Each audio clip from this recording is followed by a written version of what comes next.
خیلی مهمه، انقدر مهمه که اگر الان برای این اسامی اطلاع رسانی نکنیم این بچه ها رو هم میکشن.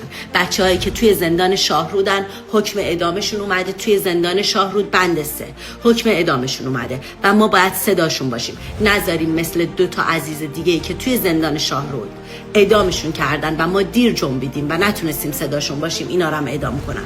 اینا منتظر معجزه‌ان.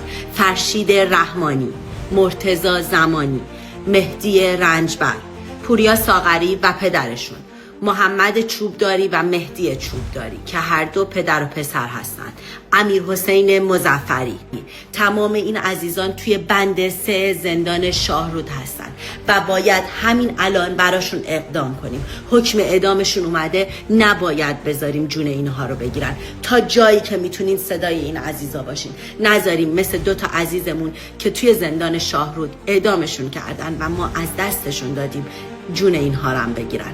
2 تا عزیزمون جواد زمانی و ابوالفضل ساعدی متاسفانه اعدام شدن.